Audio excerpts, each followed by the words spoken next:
yourself. Pray for us together. We are a team. Either you are in Chicago or you are in Minnesota, we are still the same team. We are working for the same master. We are hired by the same person to work for him. And anywhere we are, we must be faithful. Let's pray that the Lord will make us faithful. The Lord will help us. All inhibitions, all hindrances, obstacles taken away. That's the essence of all we are doing this weekend.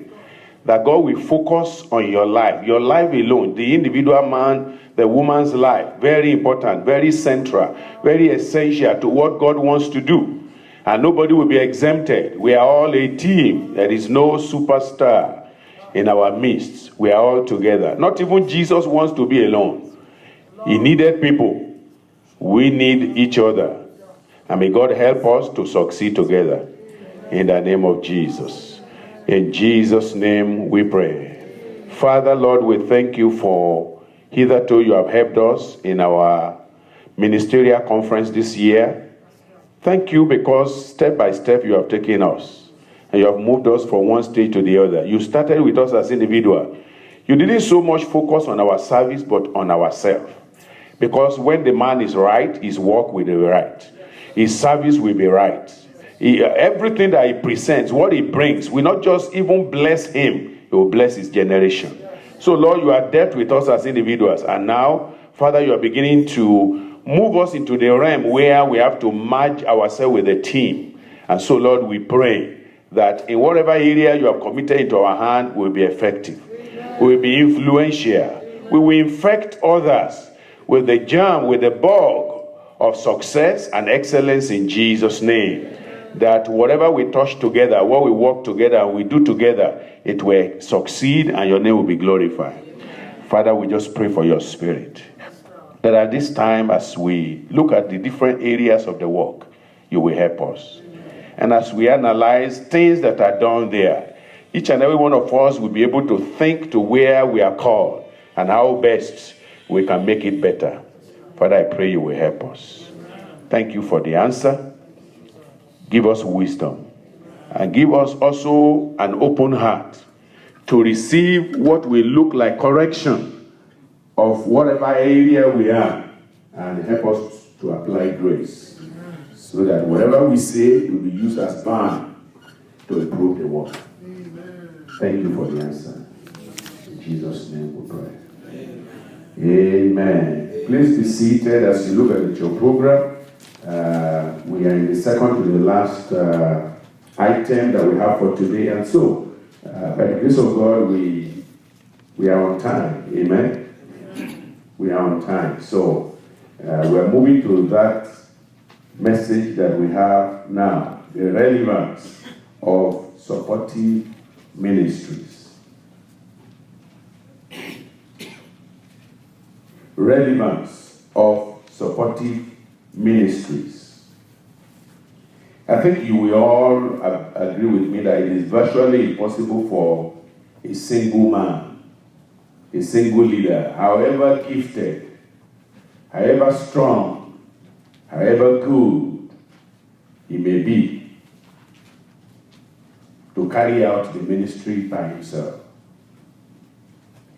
It is virtually impossible for somebody to be the pastor and the choir master, the finance manager or finance director or accountant, to also be the head usher, and also the usher, the head of the prayer warrior, and also the prayer warrior.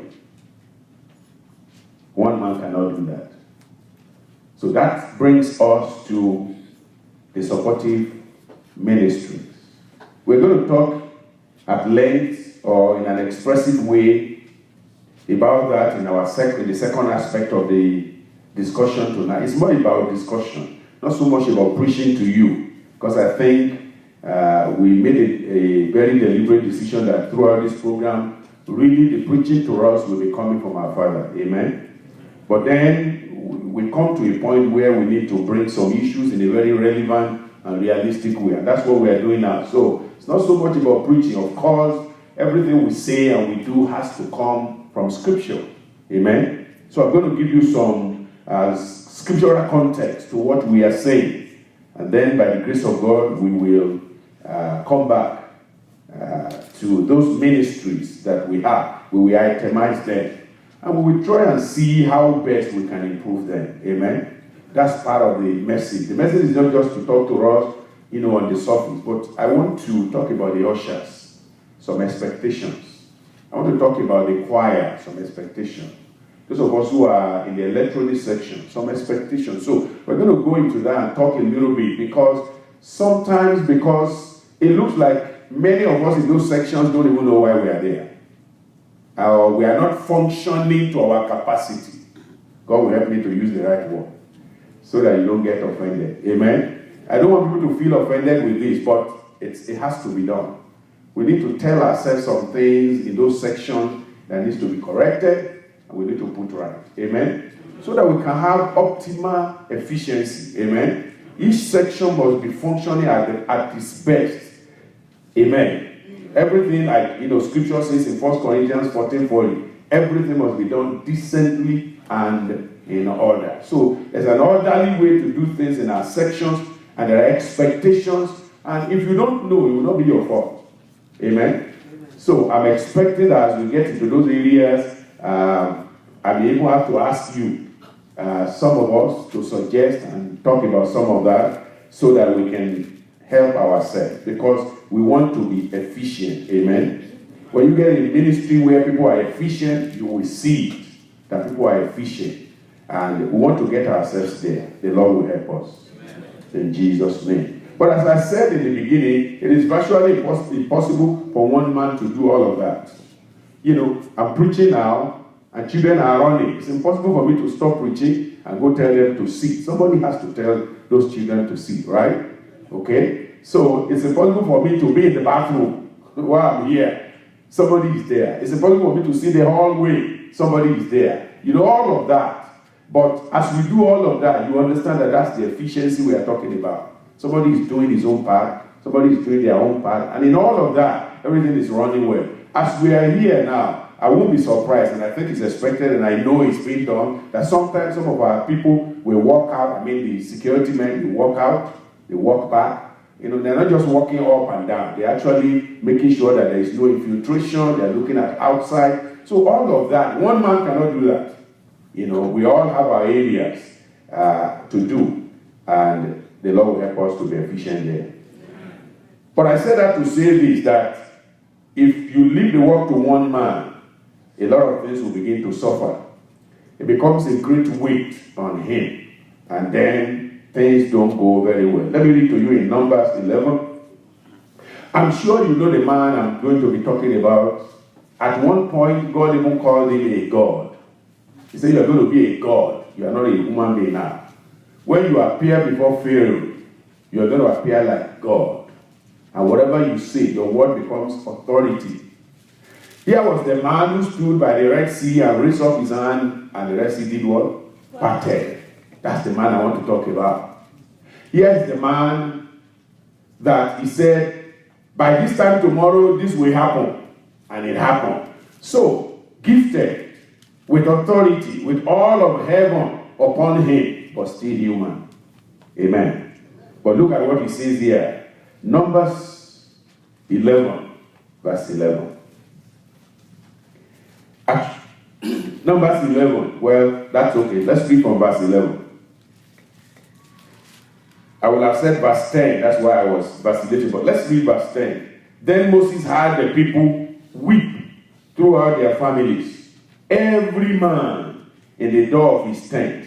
Now realize, now they are in the wilderness. And Moses is just a man. Well, he has all those great, wonderful skill and power, everything God gave him. But he could only be where he was. He couldn't be in their different rooms. All right? But he could hear them. Every man in the door of his tent. And the anger of the Lord was kindled greatly. Moses also was displeased. Well, you know the story here. The murmuring has started. The problem has started. Situations that are just, unfortunate in the camp. we've been eating this manna now, and we're tired of eating manna, can't we get something else? The usual nature of the Israelites. And Moses had that, God had that. And God was angry, and Moses could feel the anger of the Lord, and he knew what God would do. When God, gets angry like that, he could do a whole lot of damage to them. Moses also was displeased. Why can't these people just keep quiet? Look at verse 11. Look at how he responded. And Moses said unto the Lord, wherefore hast thou afflicted thy servant? And wherefore have I not found favor in thy sight, that thou layest the body of all these people upon me? Have I conceived all these people? Have I begotten them, that thou shouldest say unto me, carry them in thy bosom, as a nursing father beareth the sucking child, unto the land which thou swearest unto their fathers? Because now, when the problem happened, God was ready to abandon Israel and just leave every one of them, all the body, give it to Moses. And Moses said, impossible. I can't carry this alone. I can't do this by myself. Irrespective of how much power you are giving unto me, there is no way I can do this by myself. Have I conceived these people? Have I begotten them, that thou shouldest say unto me, carry them in thy bosom as a nursing father beareth the sucking child unto the land which thou swearest unto their fathers? When should I have flesh to give unto all these people? For they weep unto me, saying, give us flesh, that we may eat. I am not able. Do you see that? I am not able to bear all these people alone, because it is too heavy for me. Praise the Lord. Verse 15. And if thou deal thus with me, kill me, I pray thee, out of hand, if I have found favor in thy sight, and let me not see my wretchedness. It's gotten to probably the last nerve that Moses had here. They had provoked him, they have pressed him, they have pressured him. They have done everything possible to help them, but they are not being helped.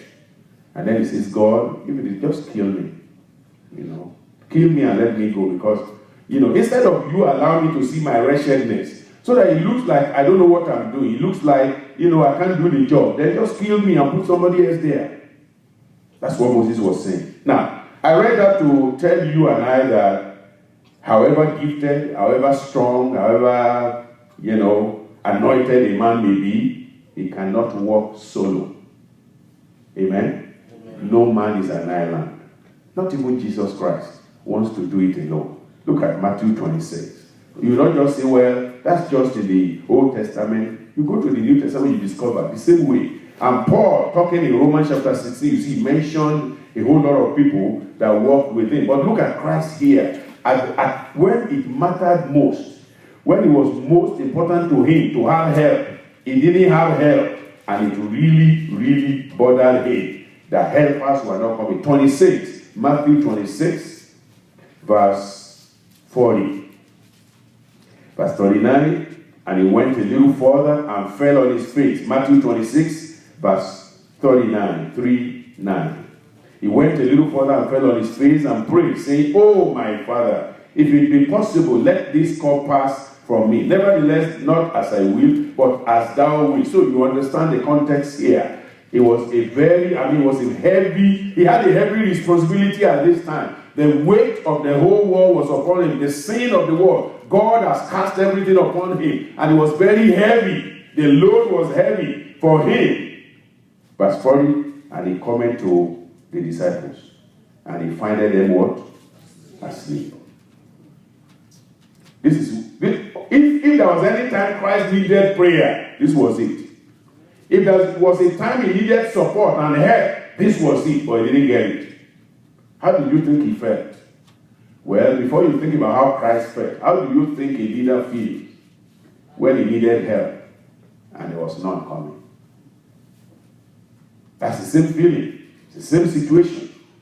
And so look at the response of Jesus here. Jesus, the Son of God. Jesus, our Savior. Jesus, the co-equal with God. Jesus, the all-powerful Savior. The anointed one. Look at his response.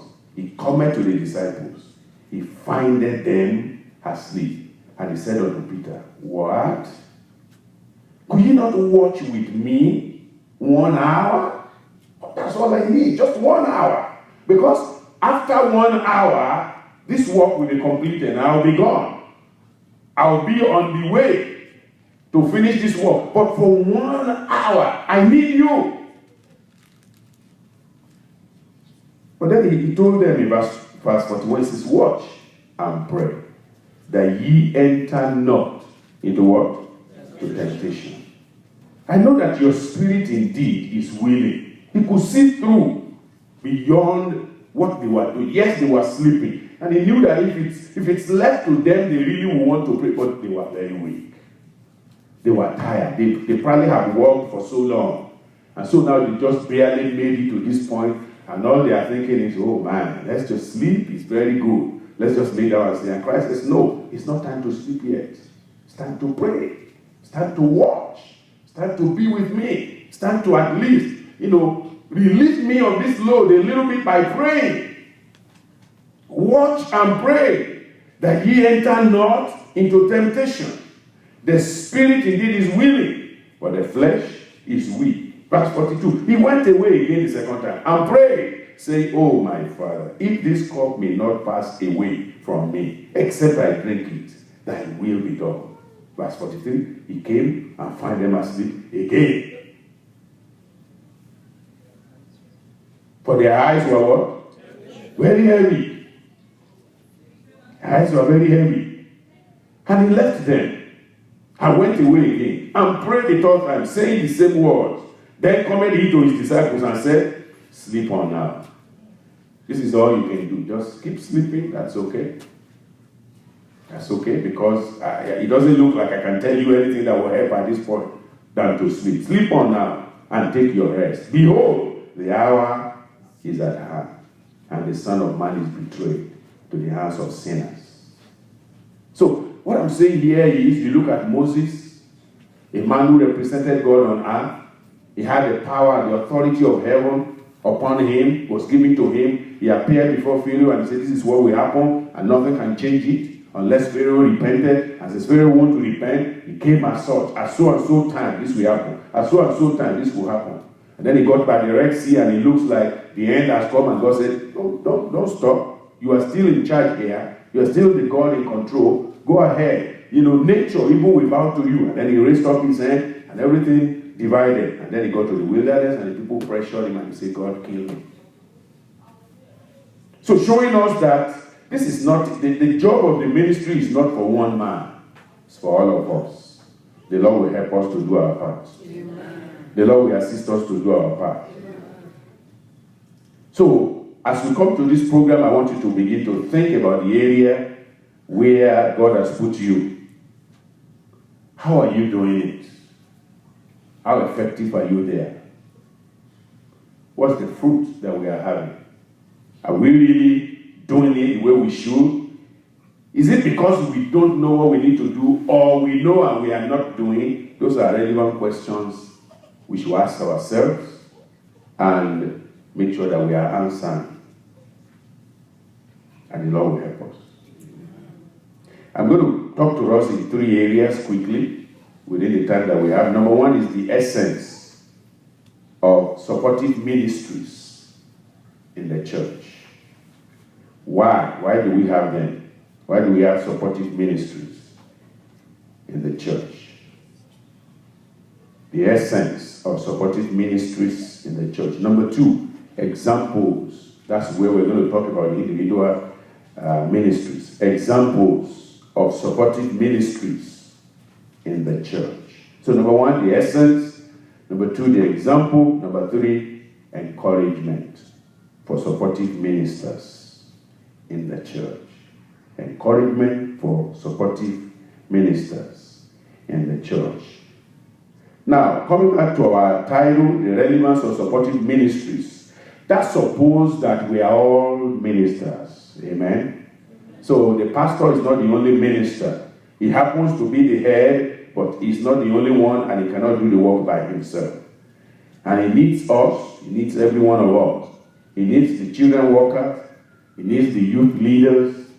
He needs those who are working in different sections. You'll be surprised that even those who clean in the church are probably even more important. Because if you come into the church and the church is filthy, actually will affect a lot of things. Amen. So there's no section of the church that you are into that you can call yourself insignificant.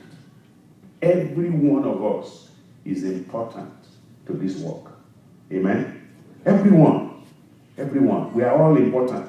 So don't ever consider that you are not important. Don't ever think, if I'm not there, it's okay. I'm not relevant anyway. No. You are mistaken. You are very relevant. Think about it on a typical Sunday. Let's say we give somebody assignment to teach the children. And the children are here and the individual is not here. What do you think will happen in such situation? We may have prepared very well for the adults, right? We may have prepared in the choir, but we just have one area that we are lacking. It will affect the whole service. Unless maybe we end up interrupting another person to go and do it. But that's not right. Yes, we have people who will step in. But every one of us need to realize that anytime it is your time, we expect you to be there. If it is your time to teach the children, you are there. If it is your time to sing, you are there. If it is your time to minister and lead us in prayer, you are there. You are punctual. You are there on time. You don't make any excuse for anything. Because when you do, it affects us. It affects the work. It affects the ministry. And so, even if we are 5 of us and we are ministers in the church, if we are effective, you will see how effective we are. But if we are 100, and you cannot depend on 2 or 3, that's just number. God will help us. Amen. So, the essence here is that we need one another. We can't do it by ourselves. In Exodus chapter 17, look at the same Moses that we just read about. Exodus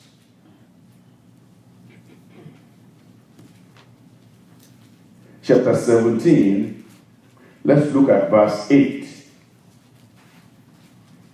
Exodus 17, verse 8. The same Moses. You can see from the attitude of Moses that he had never pretended to be the Mr. Superman who can do everything. He has always had people around him available. If you write that down, underline it. Probably more than once. Underline it until you become very thick. Available. Because however good anyone is, if they are not available, it's as good as they are not even there. It's as good as we don't need them. But we do. But if they are not available, then they are not useful. They are not usable. So we have to be available to be usable. So verse 8, then came Amalek and fought with Israel in Rephidim. Now think about this. This was a battle. This was a battle where you needed others. You cannot be the general fighting the battle and also the soldier fighting the battle. So someone was giving the command and others were receiving command. That's the nature of life. Verse 9, and Moses said, he gave a command to Joshua, choose us out men. Amen. So it's like the pastor telling an associate leader, choose men to go and do this, to go and do that. Or I give instruction by the grace of God to any of our pastors in the church and I said, choose some of the men, brothers, sisters in the church, and let's go and do this. Maybe we go and evangelize, we go and do this. Now the question is, what if Joshua is available and the other men are not available? The battle will still be there. It's just that at the end of the day, we will be defeated. But in the case of Israel here, Joshua was available Moses himself was also available. Again, that's one thing. Even when Moses tells them go and do something, he didn't just go and sleep somewhere. He was still available for them. Amen. And so as leaders, even when we tell people to be available, we are available. And that's the kind of leadership we give in all our departments. When you tell people go and do this, you are there. Actually, you are the first to be there. That's the right thing to do. You are the number one to be there. You don't just say, be there, and then you are instructing somebody else when they come. No, you need to be there waiting for them. Amen? The Lord will help us. Amen. So, he gave instruction to Joshua to choose men and go out, fight with Amalek. Now, look at the other part. Now, he says, tomorrow I will stand on the top of the hill with the rod of God in my hand. What if Moses gave that instruction and he never showed up with the rod? He got busy. He said, well, I told Joshua to get men, so they must be gone. That's okay. They will be fighting, when I have time. No, it doesn't work that way. The leader is there. The sub-leader is there.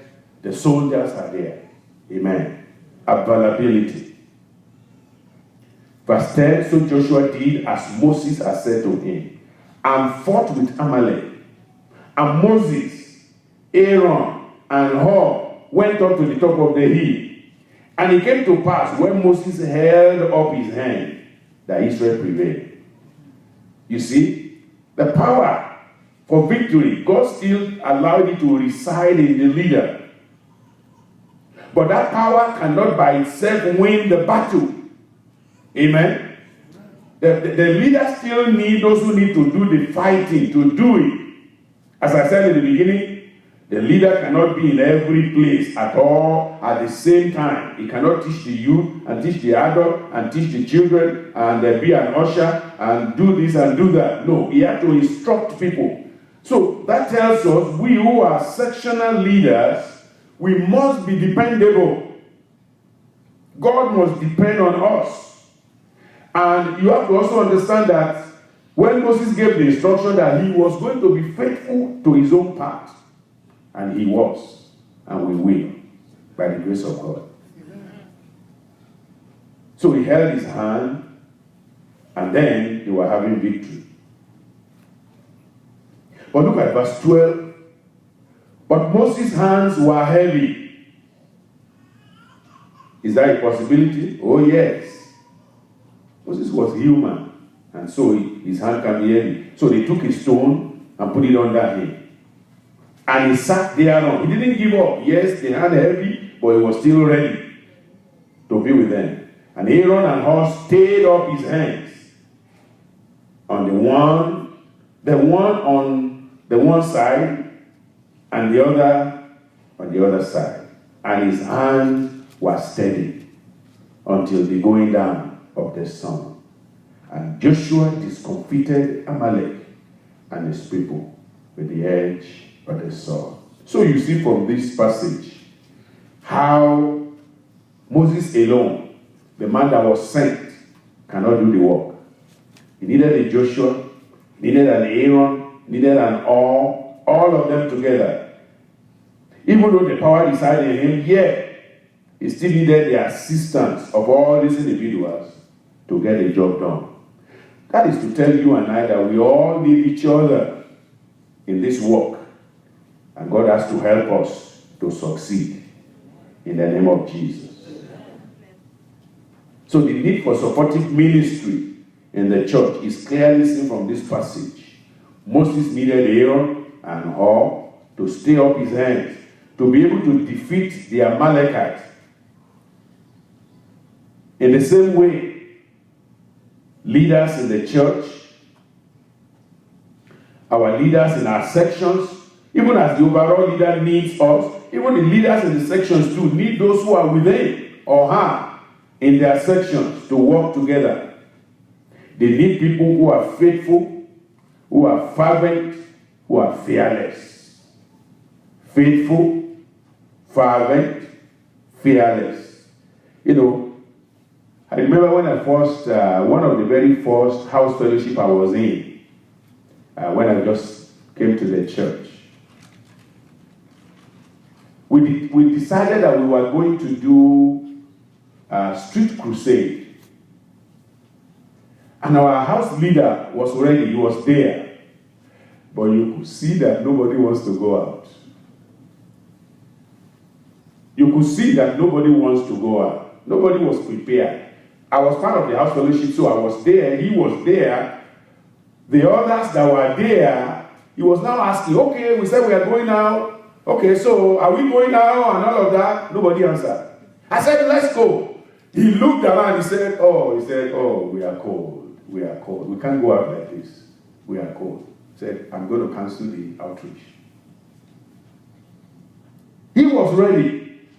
Praise God, I was ready. By the grace of God, I was there with him. But the rest of the people, nobody seems to be enthusiastic. So the man said, let's not waste our time. We can't go. This kind of army will not win anything. You know, an army that is already cold and dragging feet before we even leave the house. He said, no, we're not going. And we didn't go. And so we had to look for another time. And then the next time when we went out, oh, it was great. It was wonderful. Well, that was the time that the pastor of the district coordinator, that he found me. That was a particular day he found me. We went out again, and people could hear us from far off. We were using the microphone to speak, and he was coming, was going around to check on, on the different districts, what was going on. And we were having a crusade that day for our own, it was just our street, where the house fellowship, that's where we were doing the crusade. And it was just us, just the house fellowship, doing our own crusade. And the coordinator was coming, and, he found us. And he was happy. Amen? But we are not going to ask him to come and do it for us. We will do our own. But what I'm saying in essence is that even in a very small setting like that, if you are not ready, you are not ready. And there's no need dragging yourself to the public to go and make a spectacle. So the man said, no, we are not going. Because we are not ready. We are dragging feet. I don't see excitement. I can't go out with a soldier that is not ready to fight. I'm just going to take you out and they kill you there. So let's not do it. So we didn't do it. We went back, we prayed. But the other time we went, hallelujah. We were praying and praising God in the street. And we were calling people out. And people were coming because we ourselves were excited. That's the kind of people you will love to lead, to take out to any assignment. And so whenever our excitement has died, may God restore it to us. Amen. So that we are zealous, we are passionate. Anytime they say, let's do something, we're not dragging feet. We are excited. We say, let's go. Let's go. I read about a man of God who had been a minister for several years. And I think he's now in his 90-something. And so he was sick. And then on his last day, they were now talking to him about this and then suddenly he said, let's go. And he was gone. He was gone. That was the last thing he ever said. They were talking to him about heaven and that, you'll be okay. And he just said, let's go. And he was gone. He roared out of this earth into eternity. Yes, 90-something years old, but he didn't go like a wimp. Like he didn't know. He said, no, I know where I'm going. Heaven, let's go. And he was gone.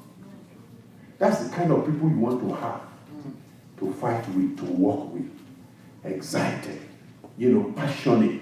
This is what we need to do. We will do it, and God will help us. Amen. In Jesus' name. Amen. So our essence is that we have a team of people that are willing, that are ready to do the will of God, to run the race together, to become burden bearers. Burden bearers, so that when Moses becomes weary and weak because he's been working tirelessly, he didn't become weak and weary because he was lazy, but he kept on working and he got tired.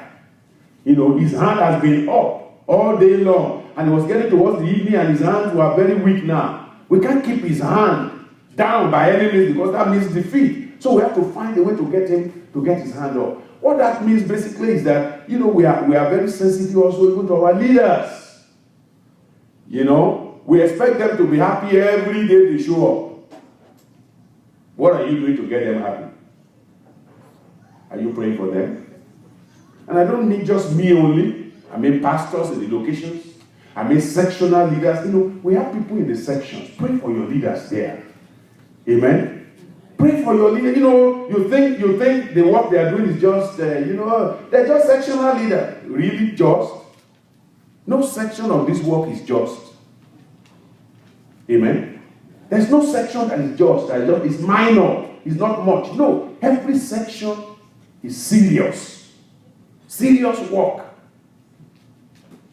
And so we must take everything serious. So the essence of the supportive ministry is so that the leader will not be alone. He will not walk alone. He will have encouragement.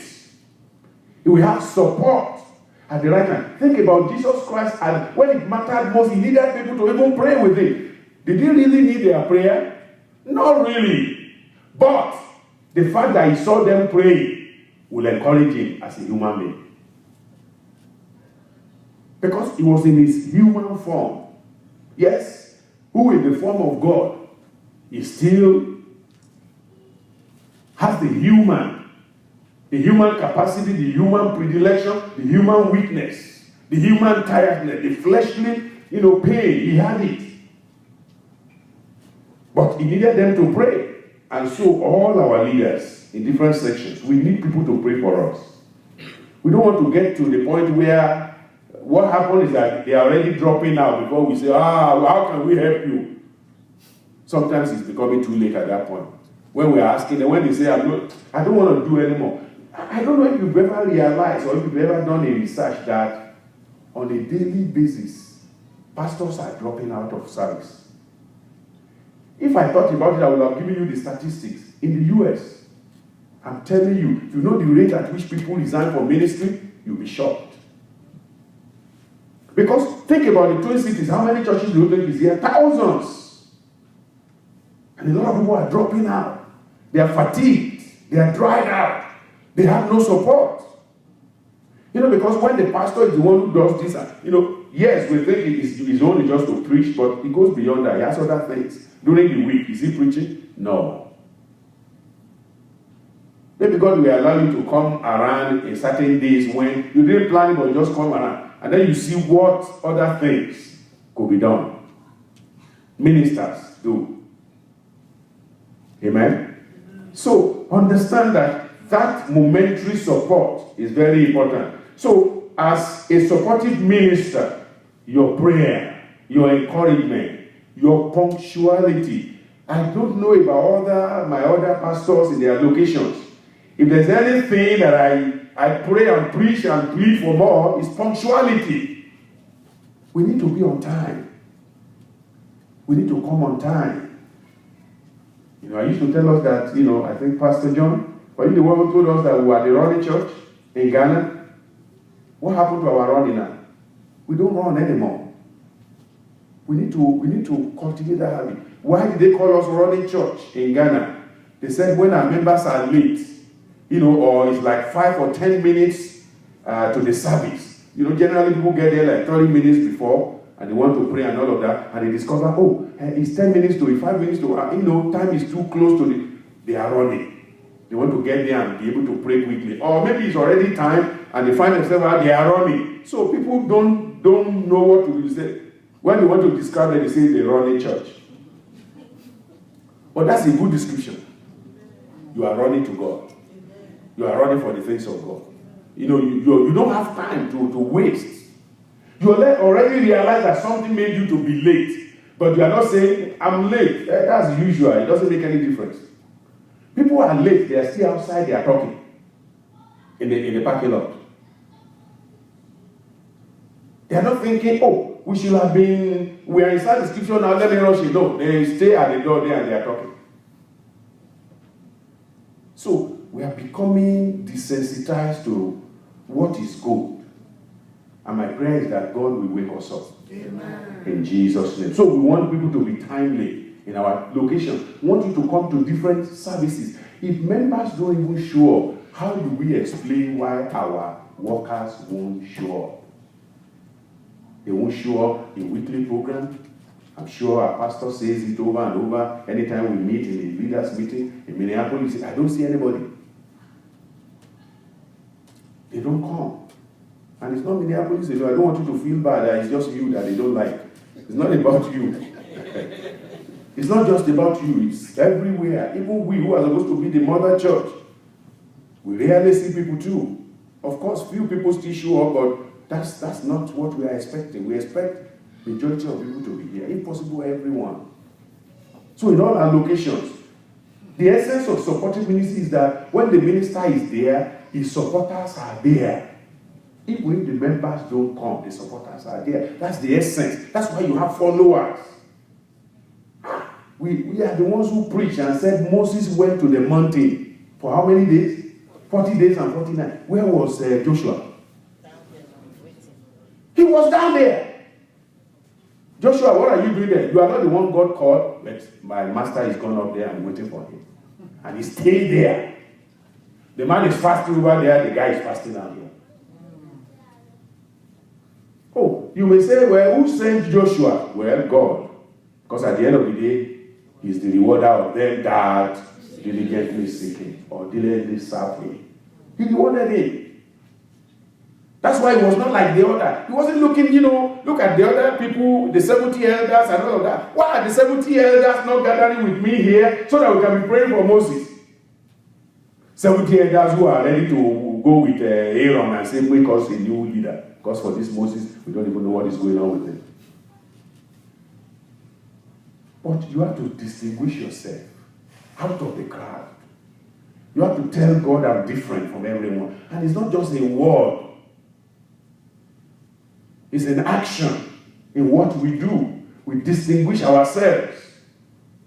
So the essence, as I say, is so that the leader has a crop of people support. There is one alone, he has no father, he has no mother. When he falls, nobody will get him up. It's not just in marriage, in ministry, much more. You want to have people around you who will assist every time. There's something that, many a times we finish service and then everyone is gone and it's only one of our pastors left here. He is back with me. He is cleaning. And I ask myself, where are those who are ushers in this church? The pastor is the only one remaining and he's cleaning the church. And everyone finished service and they took their load and they ran. I don't get it. I don't get it. I don't even know how to say that. I don't even know how to place it. I don't get it. And that happens every day. It's been happening for years. I'm not saying it happened just one day. For years. For years that we've been here together. Same person is the one who will stay back and clean. Probably with about 2 or 3 others. And who are those others? Pastors too. What happened? What happened to the supportive ministers? We need your support. Don't leave us alone.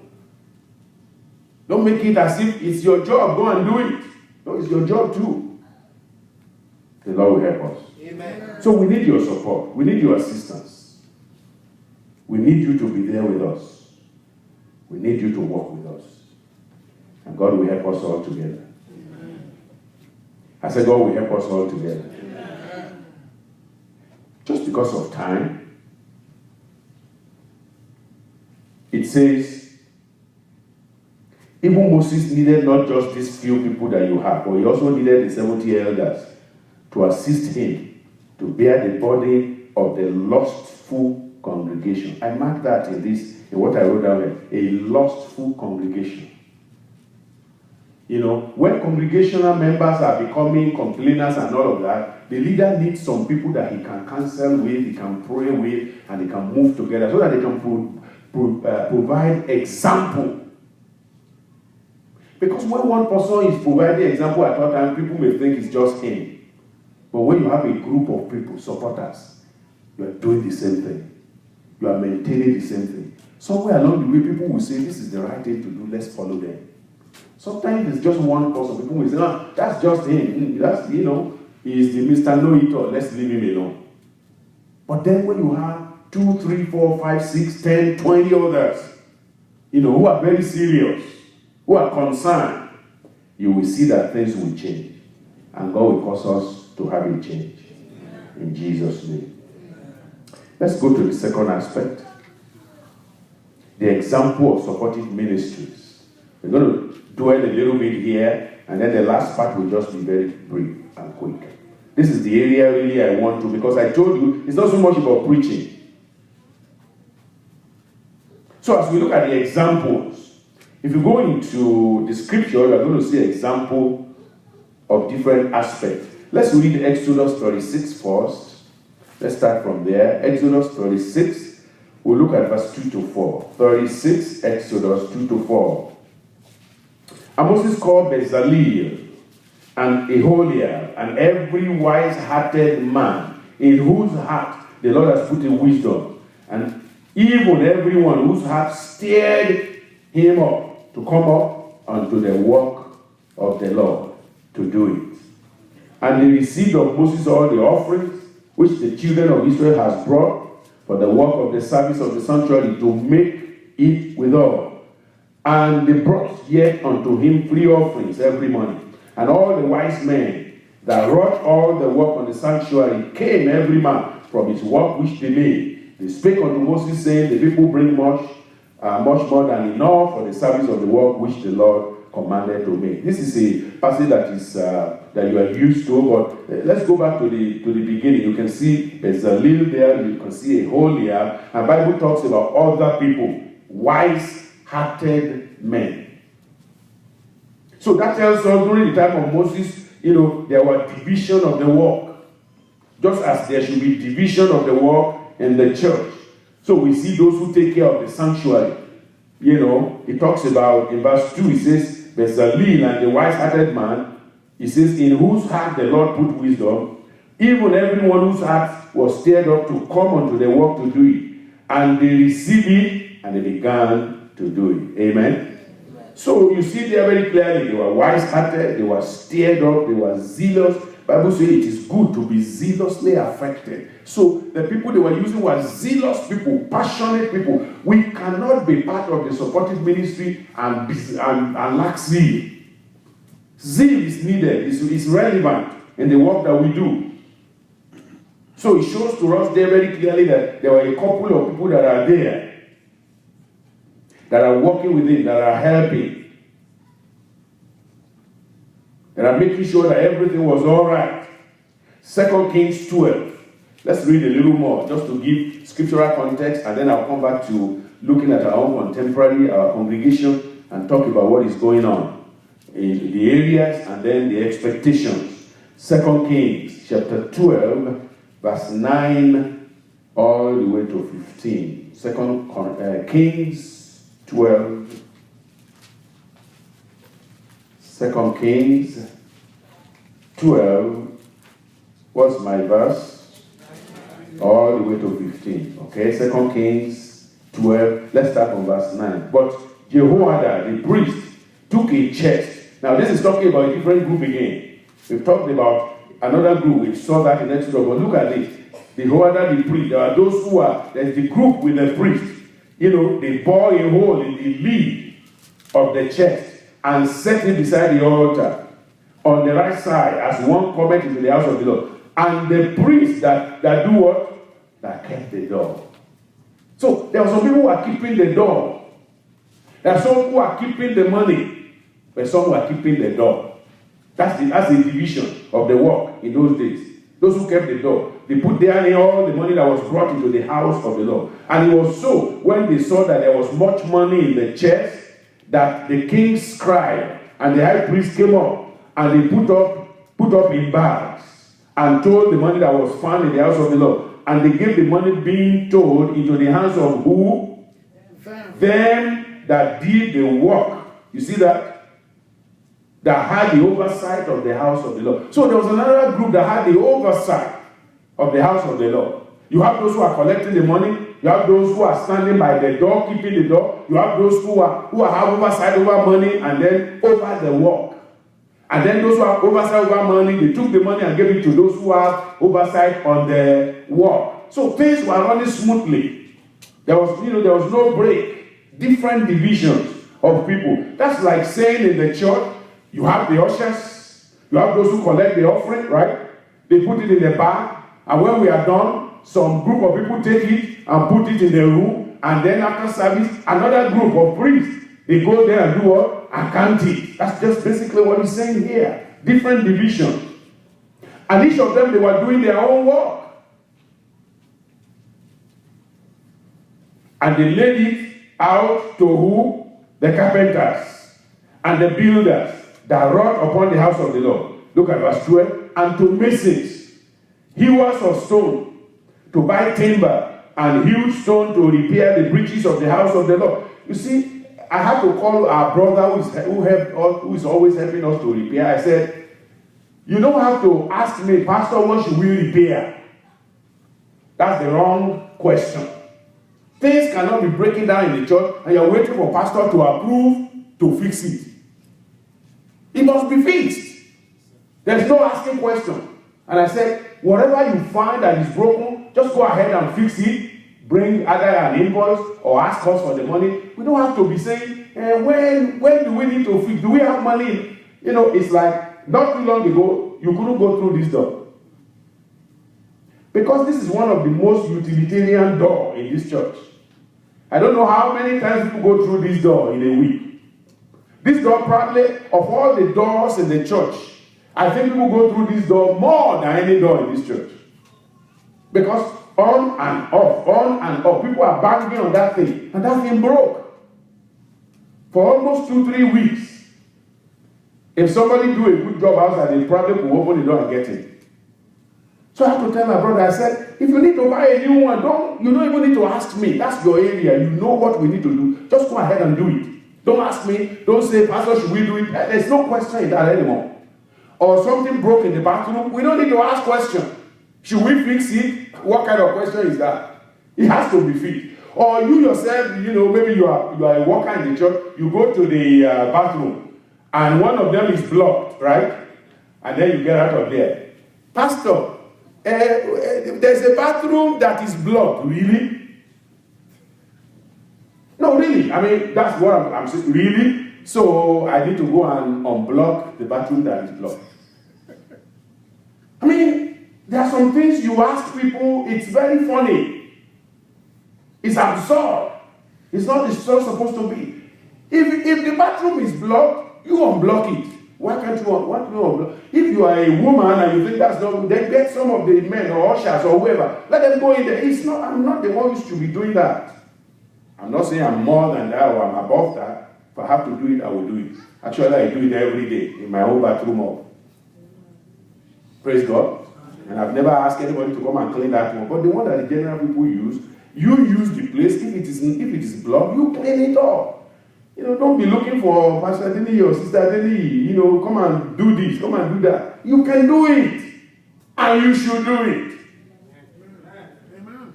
I didn't hear any amen on that one. I hope my church is not angry with me today. Because I'm going to tell you some truth.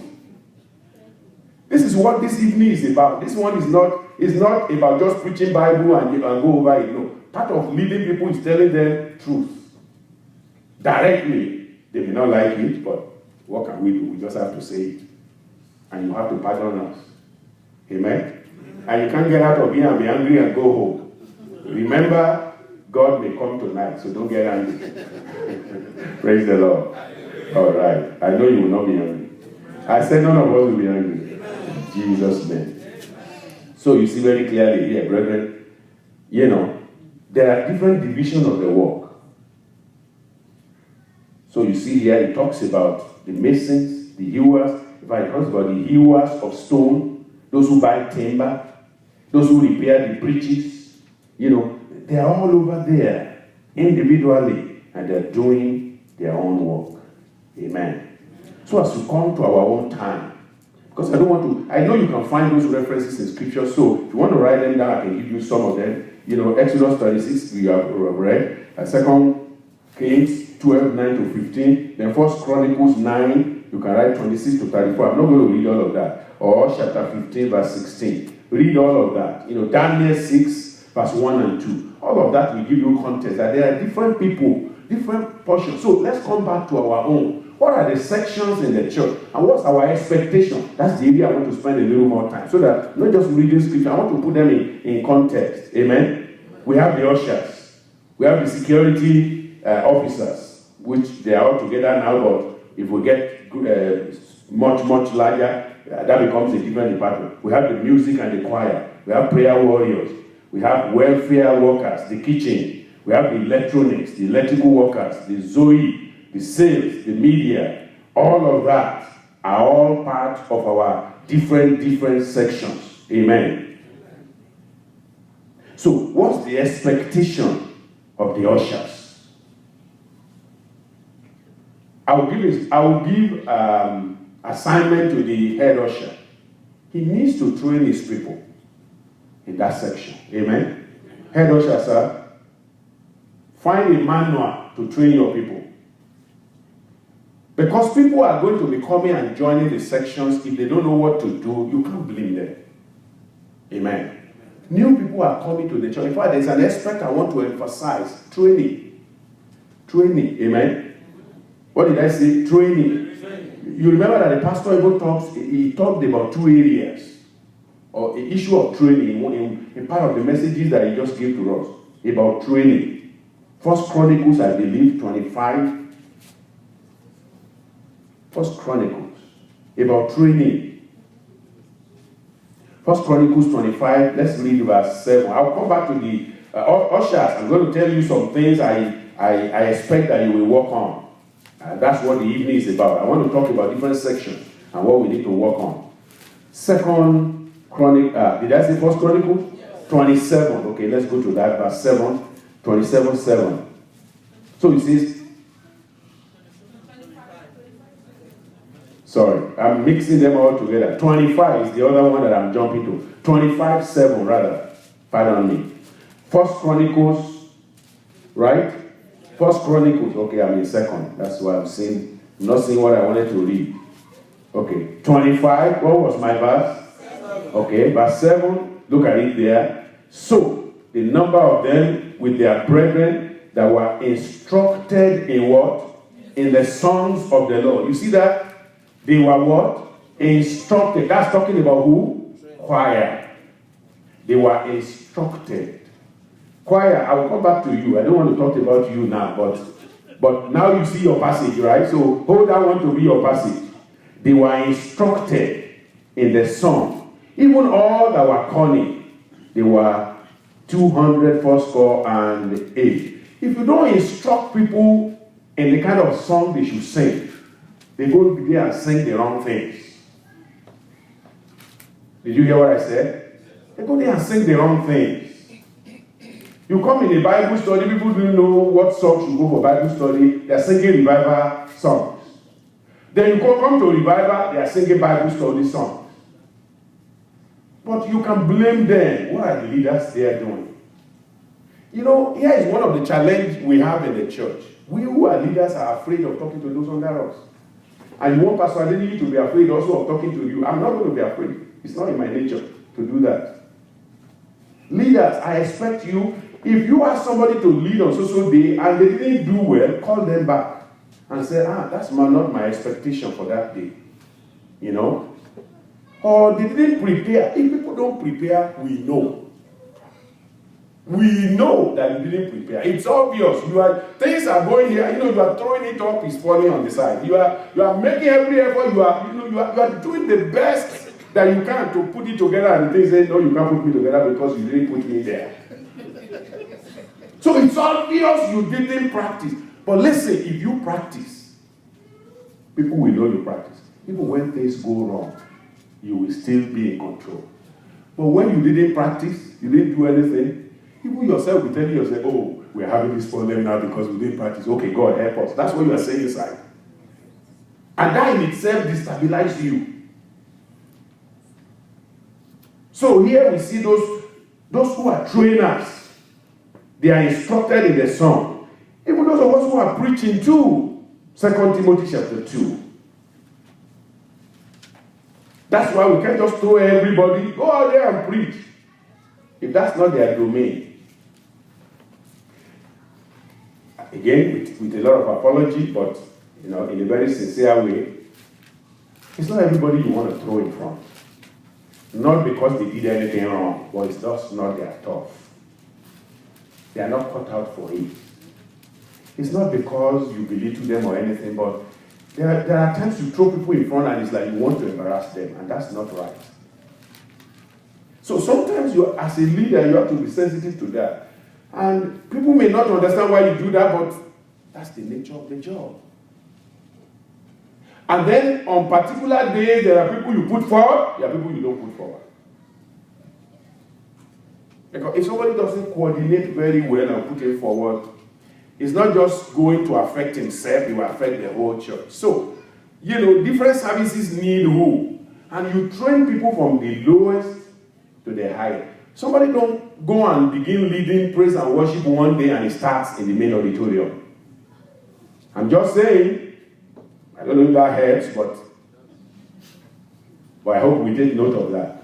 Don't throw people, because at the end of the day, when they get embarrassed, they will feel bad. But it's not about them, it's about us leaders not managing the resources properly.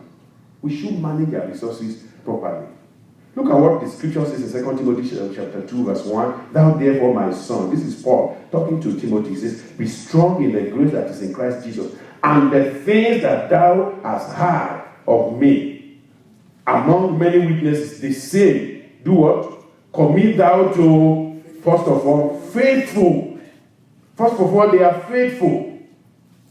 And then secondly, he says, who shall what? Be able. They are faithful, they have ability. They have ability. There are faithful people who don't have ability. Don't push them to what they are not able to do. They don't have the ability, because at the end of the day, you will affect them. And you affect the whole congregation. They are able to teach also. Amen. The Lord will help us. I said the Lord will help us. So that we are able to do it properly and get the best result. Look at verse Philippians 4 verse 9. Those things which ye have both learned. Philippians 4:9. And received and heard and seen in me. Do. You see that? You've learned it. You've received it. You've heard it. You've seen it, then you pass it on, you do it and let others see. Those of us who are experienced, here is another challenge we have as a congregation. Those of us who are experienced, who know how to do this, we are dragging our feet back. And let somebody else go do it. How are we going to train the new people? And if we throw you in front, you hear, but I'm not the only one, why not that one? Why are you saying that? In those days, brethren, when our leaders tell us to do something, please pardon me, they are like God. Pardon me to say that. They are not God, but we treat them almost like, I don't see how my district coordinator can tell me go and do something, and I'm saying, but why me, sir? What? I don't even have that mouth. I've never tried it, and I can never try it. I'm telling you. Go and do something, he said, but sir, what of? So you mean I didn't see the off? If I want to give him something, I'll give it to him. So that's not your business. And just like Peter, who says, will this one be here by the time you call Jesus said, what is it to you? Is that your business? You just keep following me. That's your own job. Okay? You are being led. Follow the one who is leading you, whatever he does. If you make mistakes, God will correct him. Or his own leaders will correct him. But we are supposing, why me? Why not somebody else? What is your problem with somebody else? Leave somebody else and do the one you can do. And as an experienced and trained people, do it so that the new people can see. Because when we don't do it, then if somebody goes there and do the wrong thing, we can't feel bad for it, and say, oh, they did something, because they are not trained. The essence of we are coming to workers' meeting, we are in retreat and all of that, is a training ground.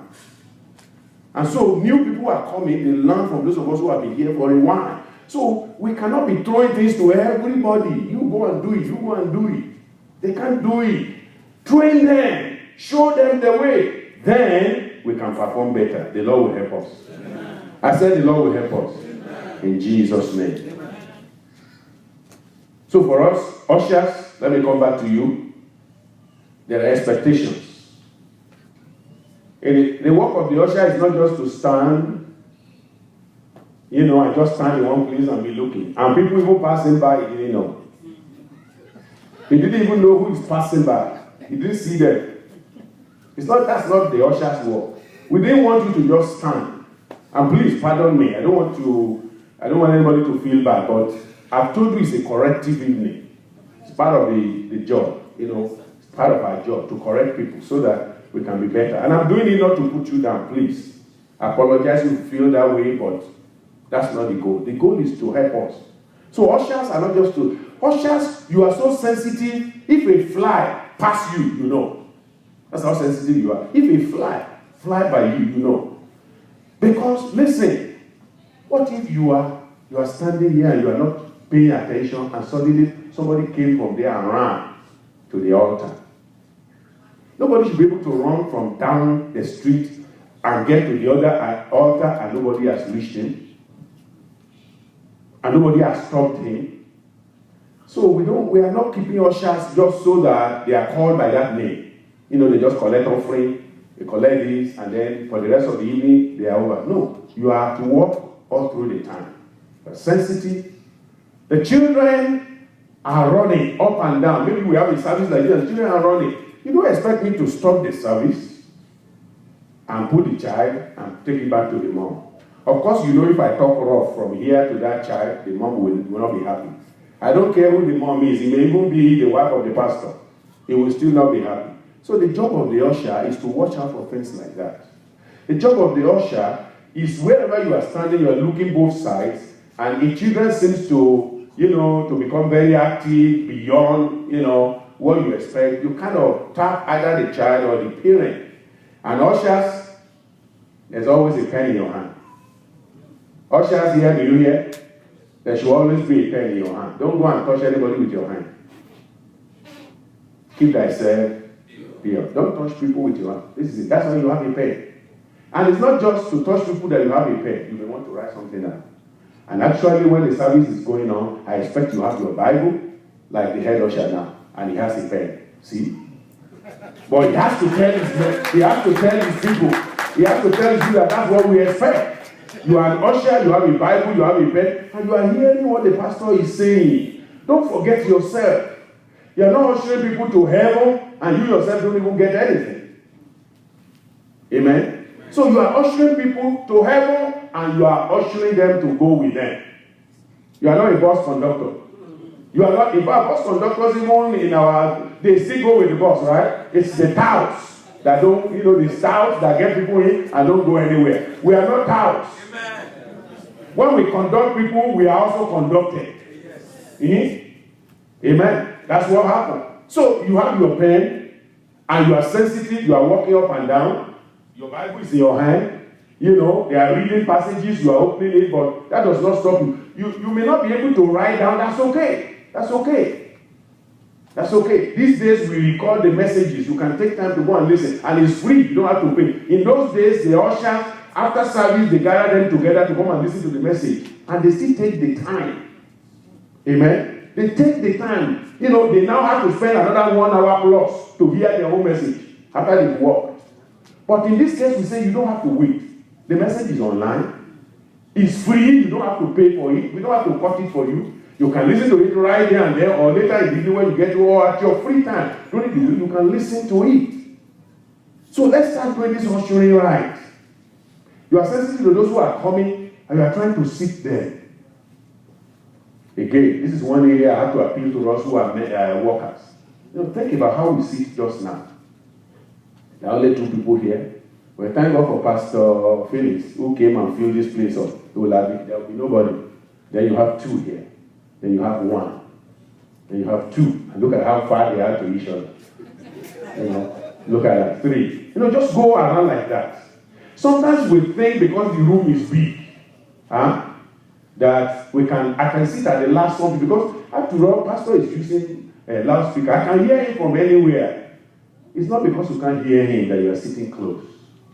When you are sitting at one is over there, one is here, one is here, one is here, it produces a bad picture. It tells people who are coming in that this is not a united people. Actually, it's been said to us directly. I'm not just making it up.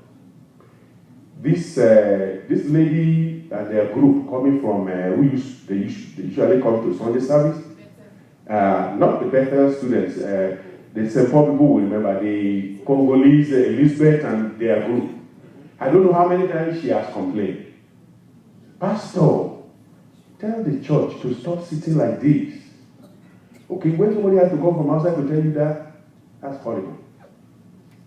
And we've used every trick in the book to kind of pass the message across. But our people won't get the message. Some of us, you have your seat, and if you don't sit on that seat, service has not happened that day. So that seat, nobody will sit in that seat, and that's where. When you are coming, that's the only one you are eyeing. And it doesn't matter if you are like 5 seats behind that seat. Some, they are backbenchers. It's not right. Let's sit right. The right, and for us who are workers in the church, we should be in the lead of that. You are coming to church, you are looking at the most available seats in front. Of course, sometimes we leave these front rows, right, for our pastors. That's okay. If you want to leave that way, that's okay. But really, for me, these days, I just tell myself, it doesn't really matter. How many are we that we're leaving a whole row?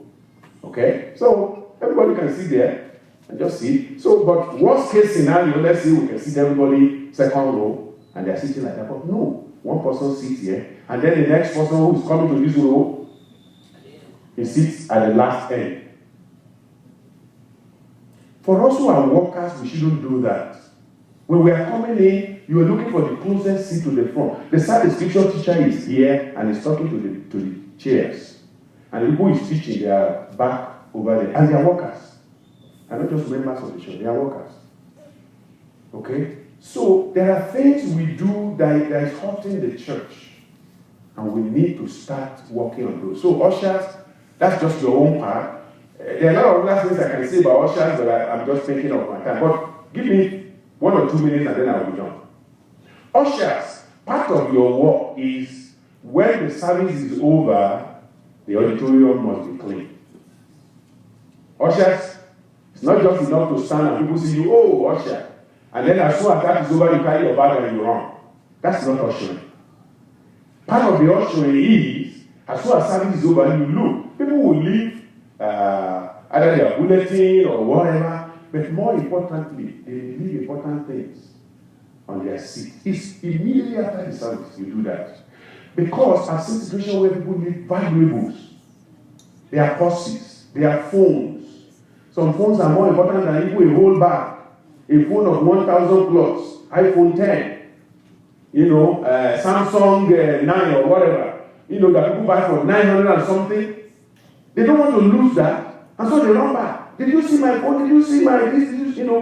So our job as ushers is as soon as service is over, we run through the seats. If there are papers thrown, we take them, and then you just go like that, you look. If somebody forget their personal Bible, either you take it or you leave it under, or you take it to the usher stand. And then you go to the head usher, I found this, please, let's keep it. Because at the end of the day, you either call him or call me. So we need to know that we found something. See, the church has to be responsible. If the church is not responsible, there are people who have visited once and they forgot things. And they call back and they were concerned, oh, I don't think I'm going to find it. I said, no, not in this church, we will find it. And they found it. I said they found it. So, but what if nobody took that and kept it?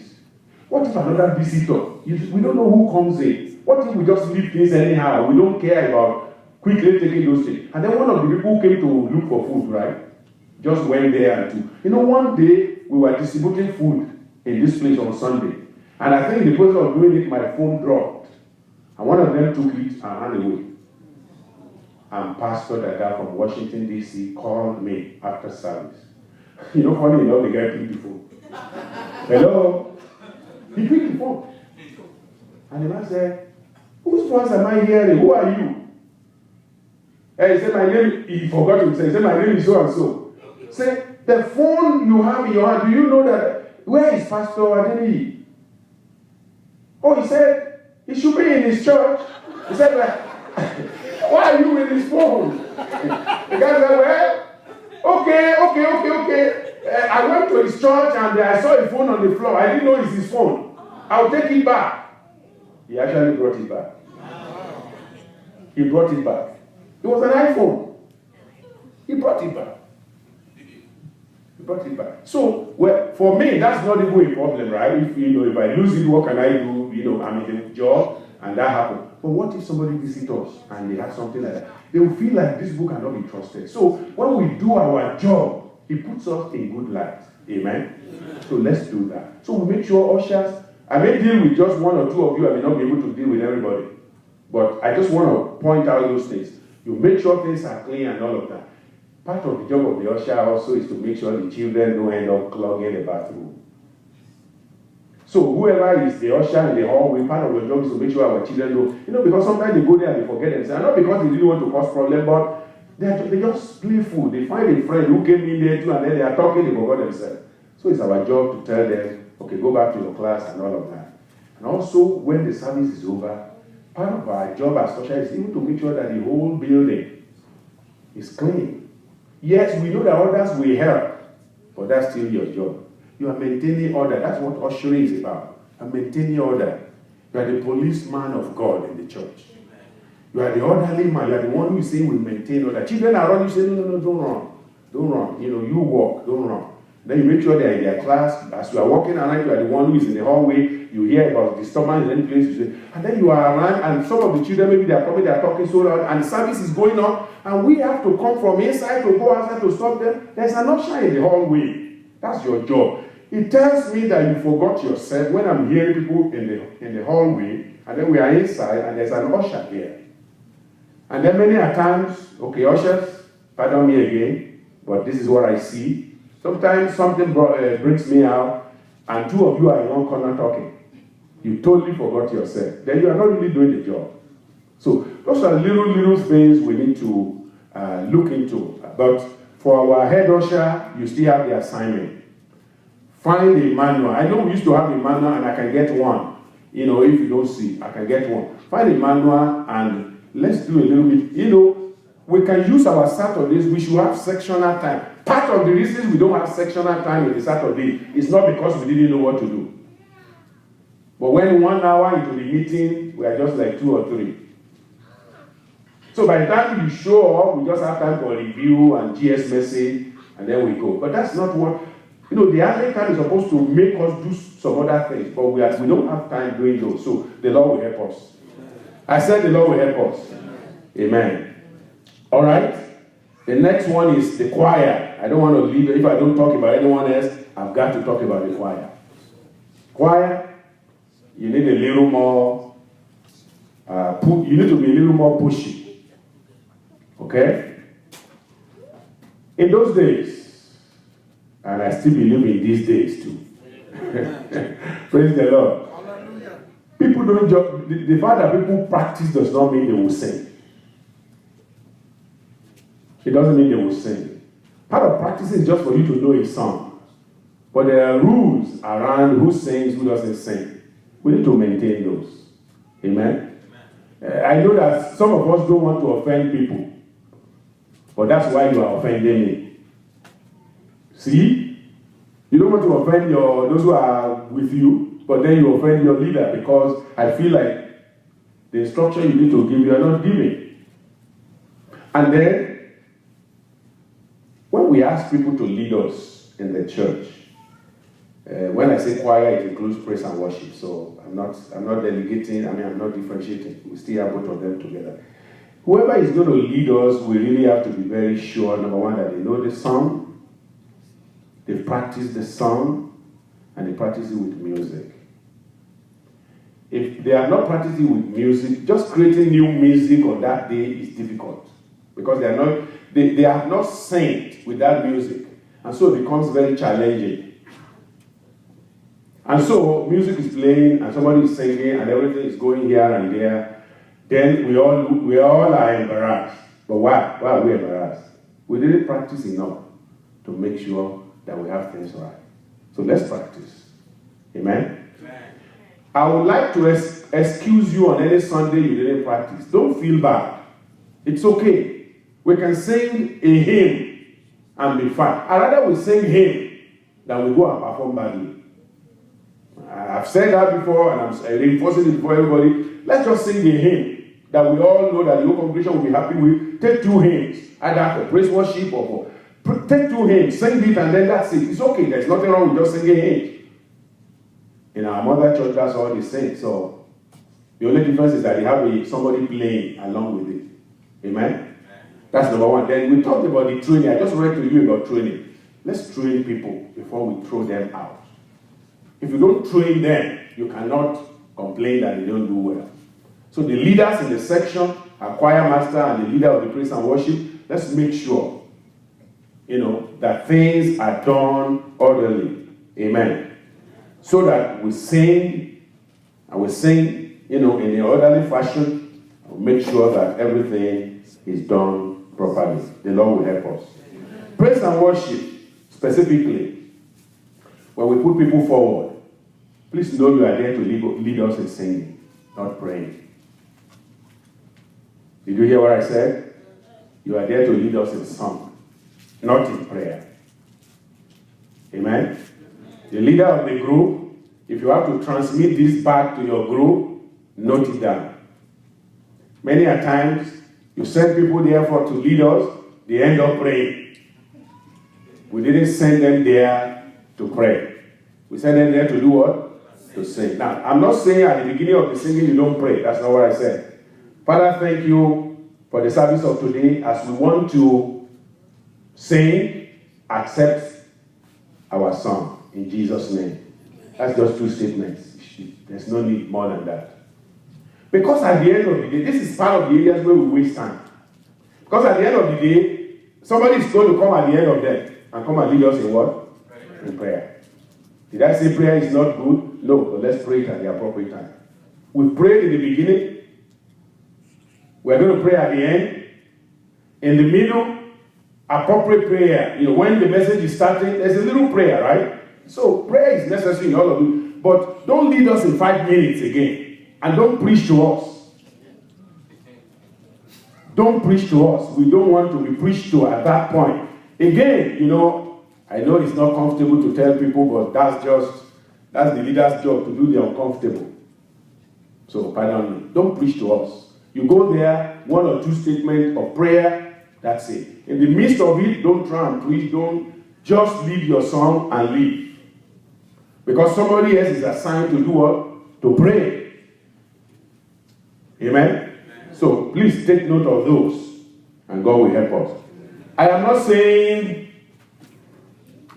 Amen. All right. Praise God. Praise God. Praise God. God is good. Amen. Amen. Amen. And then the choir, just a quick one, I'll round us up quickly. Give me about 5 minutes, I'll be done.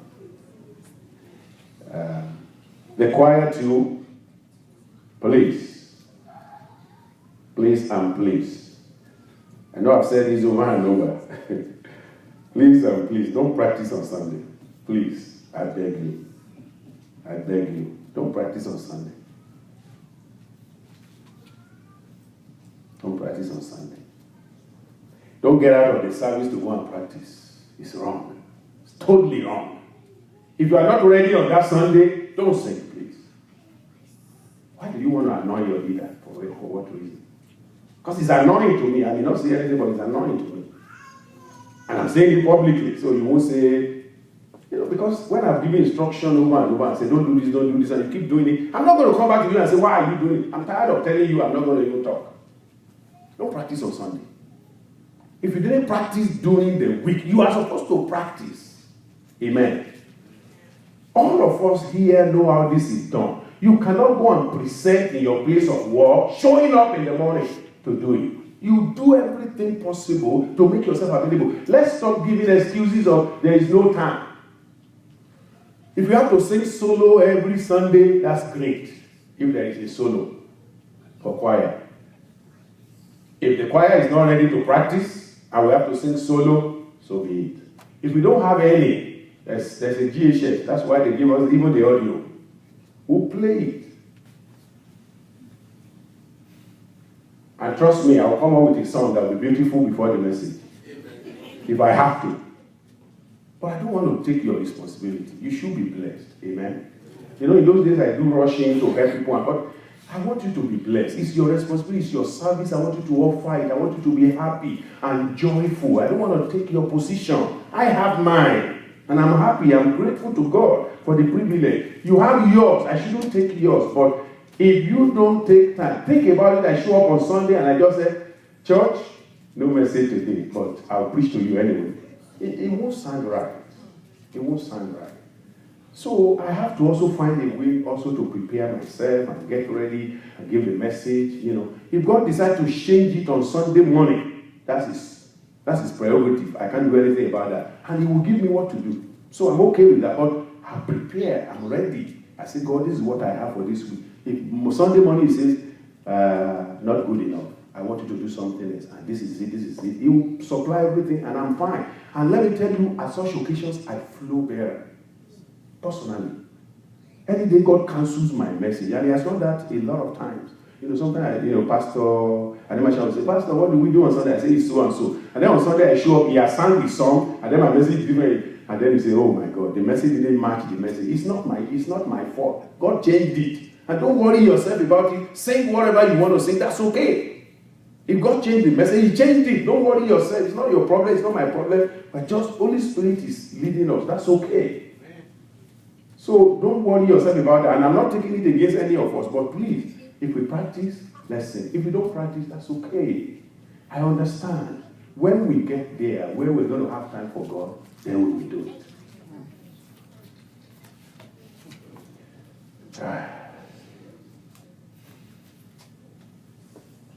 Kitchen workers, God bless you all. You are doing very well. But I'm concerned that when we do programs, you get carried away too much. And I want to help that we don't overbook ourselves in the kitchen. Amen? Because I want you also to be part of the program. You are probably one of the most, it's like a wife. They are like the wife of the church, right? The kitchen workers. They are the one preparing it. And so the woman is stressed out and do all of that, but at the end of the day, really doesn't even enjoy the food. I want you to enjoy this food. I want you to enjoy this. So, if it is possible, you are doing very well. I really don't have any much issue to talk about, but if it is possible, reduce the food. What I mean by that is, yes, you want to treat us well and all that, but when we are doing programs, it's not about eating. If anybody complains he didn't eat well, go and talk to God about that. I'm not saying we shouldn't be giving food, or we can do one and be okay. But I know that because we are all here all day, so you want to give us something to take home, God bless you. But my concern is, are you listening? Are you hearing what we are saying? Because we want you to be affected by what we are doing. We want you to be blessed. We don't want you to get to the point where suddenly realize you are so stressed out, you don't even want to be in that kitchen anymore, then something is wrong. Because we stressed you out. So we don't want to stress you out. We want to take it leisurely. We want you to have the best. And you continue to have the best. Amen. The Lord will help us. Our brethren upstairs, media people, I thank God for you all too. Amen. And I know you are trying. Many hours you are here. That we are not even here. That we don't have service. You come to take care of your instrument and all of that. But I'm praying that God will give you more wisdom. God, there's a lot we need to do in terms of projecting what we are doing that will make it much better. God will give you the wisdom. Amen. I said God will give you the wisdom. Amen. Because you work with the salespeople, the Zoe, to make sure that things are going well. But sometimes you forget your batteries. You don't change them often. And sometimes I think there are very few Sundays that I don't end up putting lights off on things here. We forget to turn things off. And I know when, it's the same thing with the ushers. You seem to have the same challenge with the ushers. When service is over, everybody feel like carrying their bag to run, right? You can't do that. You have to check all your entry and exit points. The media exit and entry. The children, either it's them or so, they are always on. Stage, I just want to give you points. I told our pastor here, our local pastor here, the points that I check. I know the points where people don't remember. Your antennas on the altar, you forget that. Sometimes you leave your projectors on. I have to turn them off. A lot of light upstairs. That one is getting better. You're getting really better at that. Most times now, I get up there and everything is all okay. So praise God for that. So we are making progress. But I'm saying that we can do better. Sometimes you leave the hallway and I have to be calling my son Dara to put it off. Well, of course, I know that they are the ones helping you, but maybe you will make a schedule and make sure that somebody is checking the nursery. Sometimes the screen is left on. I've seen weeks that I rushed out of here and I came back Monday morning and I see all of those things still on. Those things cost us money. So we're just paying somebody for a service they didn't give us. So those are little things. I want you to look into your section and see what you can do, what you can streamline and get better with. Amen? God will help us.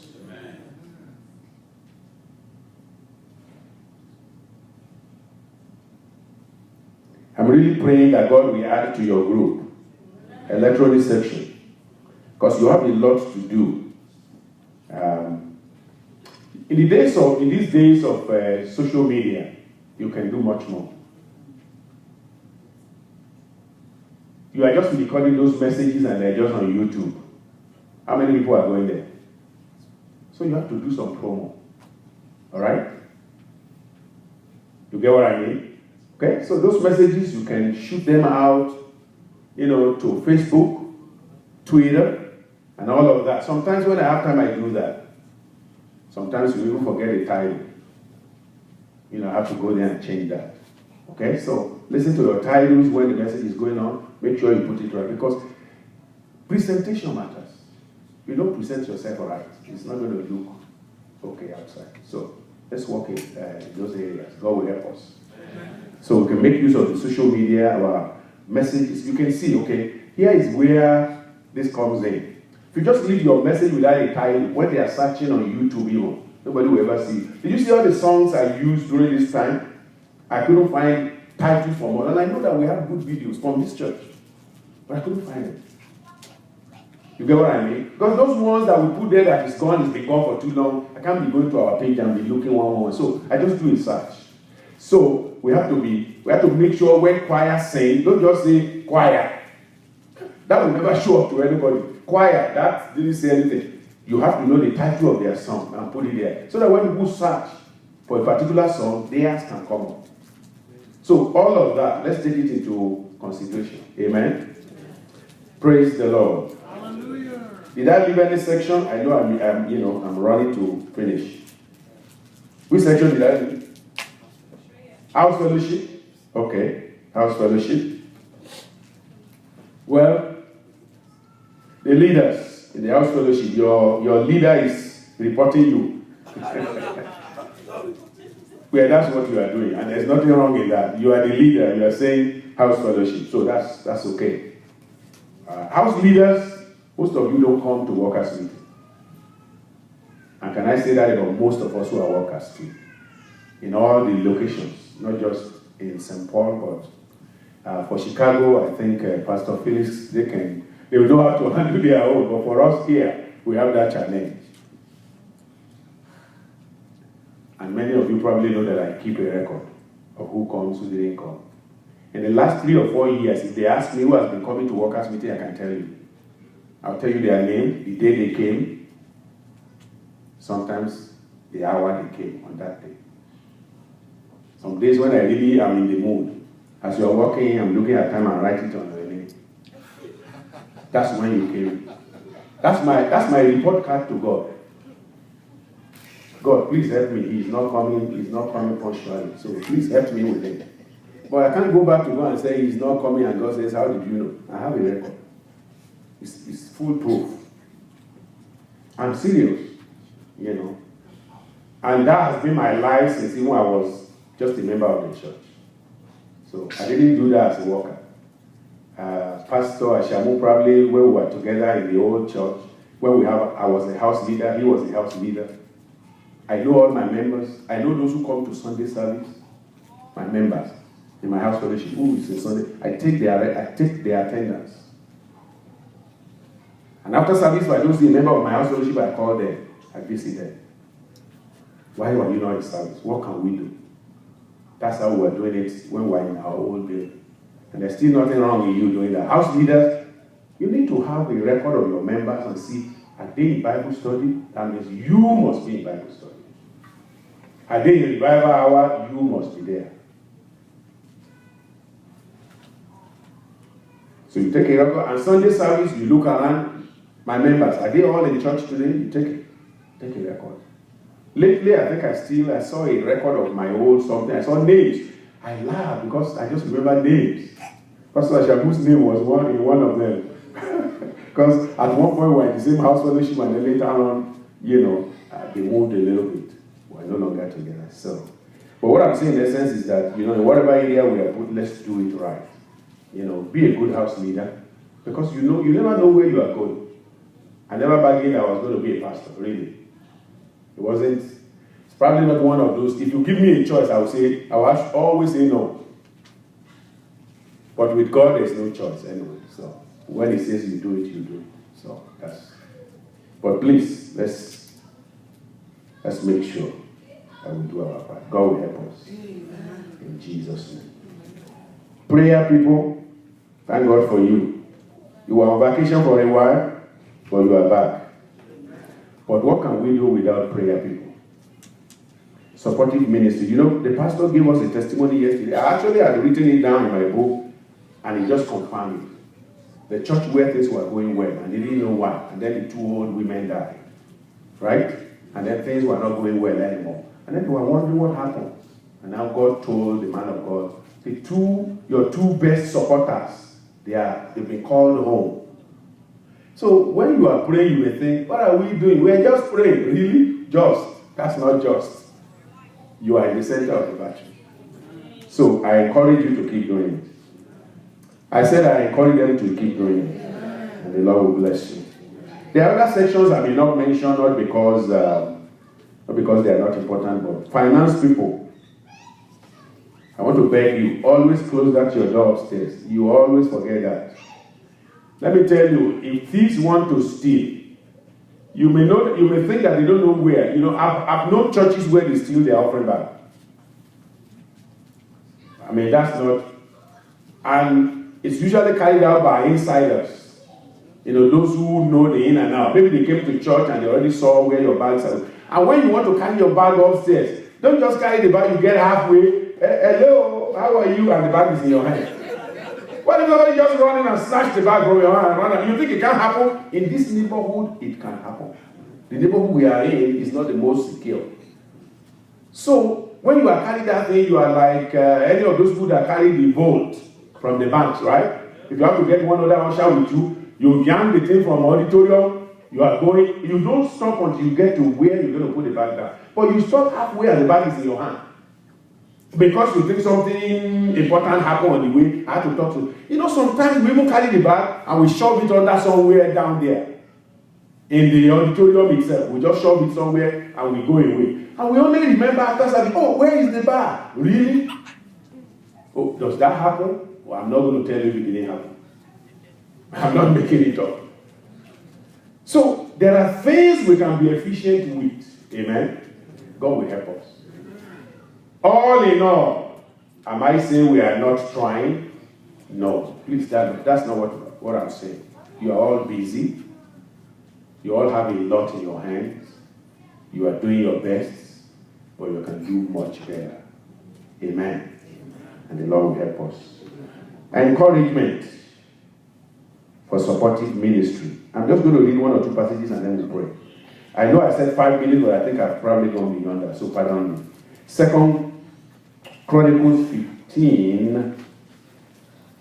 I'm not sure if we read that before, but 2 Chronicles 15, verse 7.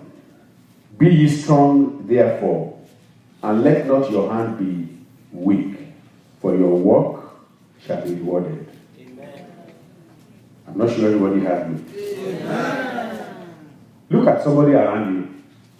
Whoever is on your road, tell them, be ye strong therefore. Be ye strong therefore. Let not your hand be weak. Let not your hand be weak. For your work shall be rewarded. For your work shall be rewarded. Rise up and let's talk to the Lord. God will reward your work. Amen. God will reward you. You are doing a great work in the house of God, but that doesn't mean you cannot be refined. That doesn't mean you cannot become efficient. God will help you. God will help you. Open your mouth and pray. Open your mouth and pray. Thank God for what He has helped us to do. Thank God for His grace upon our life. Please take the corrections as a balm. You know, the righteous smite me. It will be a balm. Please don't take it wrongly. Just take it as a balm. A balm that God is rubbing on you to oil your wheel so that things can go well. Our leaders in different sections, please try and do training. Do training. And those who are in the sections, please make sure that you allow them to train you. You know, allow them, especially those of us who are in public ministry, especially the choir, the praise and worship. You are so public that nothing you are doing can be hidden. So you need to train yourself so that you are perfect. When you appear before the people of God, they want to be sure that everything is okay. Not that you are there and you don't even know the music, you don't even know what music you want to sing. It's when you get there, you are thinking, no, you are coming during the week, you already practiced before you get here. You know what you are doing. I told many of us, I led this music thing for 3 consecutive years in my district in Lagos. 3 years, non-stop, every Bible study, every revival hour, every Sunday, leading the people all the time. So when we have the opportunity to lead just maybe one time, you should make it a very important opportunity. Don't just come in anyhow. You have not prepared. You should have prayed. You should have designed the thing you are going to sing, and you already know. And you get in here and you are prepared. And people know. You may even say it's just 2 or 3 people. Who cares? Whoever you are singing to, they know that this person has prepared. This person is ready. Not that you just wake up when you get here and then you want to leave. Make sure you are ready. Make sure you are prepared. And the Lord will bless you. Your work shall be rewarded. You be strong, be strong. Don't be weary. Don't be weary. The corrections are meant to perfect you, to purge you. You know, the Lord says in the book of John, He says, "He that beareth fruit, I purge it, so that it can bear more fruit." That's what we are doing to ourselves this evening. We will bear more fruit. We will bear more fruit. We will bear more fruit. And the Lord will bless us. Let's pray for every section, especially the sectional leaders. God will help them. They will not be weary or tired. Whatever challenges they are having in those sections, the Lord will help them. The Lord will assist them. In the name of Jesus. And then they will have cooperation. In every section, God will grant it to us. In the name of Jesus. Continue to pray as we get ready for the last message, because I really want us to leave here as quickly as possible. We'll get ready. So keep praying. And then when the music comes up, then you can round up your prayer. Continue to pray now.